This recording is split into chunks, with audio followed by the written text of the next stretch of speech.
Nag-celebrate nga ngayon si Zinab ng 13 million subscribers sa kanyang YouTube at talagang sobrang daming sumusuporta sa kanya. Welcome to Sikat Story. Nag-celebrate nga ngayon si Zinab ng 13 million subscribers sa kanyang YouTube at talagang sobrang daming sumusuporta sa kanya. Mapapansin sa video na malaki na si Bia at nakakapagsalita na rin ng pakonti-konti. Hello? Sobrang ang saya ni Zinab sa kanyang celebration dahil nananatili ang mga taga-suporta niya at ang team niya.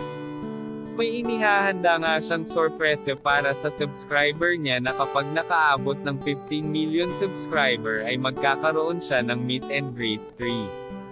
Nang walang babayaran. Libre lang.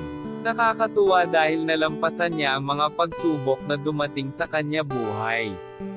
Kaya ngayon ay nag-iipon si Zinab para sa kanyang anak at mga pangarap. Samantalang si Skastekli ay patuloy sa paggawa ng kanta para mas lalo pa siyang makilala. Aminadong namimiss na ni Skastekli si Bia dahil sa FB story niya na ang sabi ay, "Nakakapanghina ang ganda mo naknak." Gusto na niya itong mayakap at mahagkan kahit saglit lang. Kaso hindi pa rin pumapayag si Zinab na ipahiram ito. Kahit saglit lang. Dahil nga sa mga nagawa nga nito sa kanya. Hiling ni Skastekli na sana ay wag nang i-mention pa si Zinab kapag may mga Huwag na siyang about sa stressin kanya.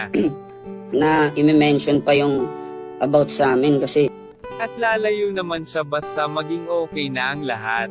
Happy 13 million Zinab. Iyak na masaya din Skastekli para sa'yo.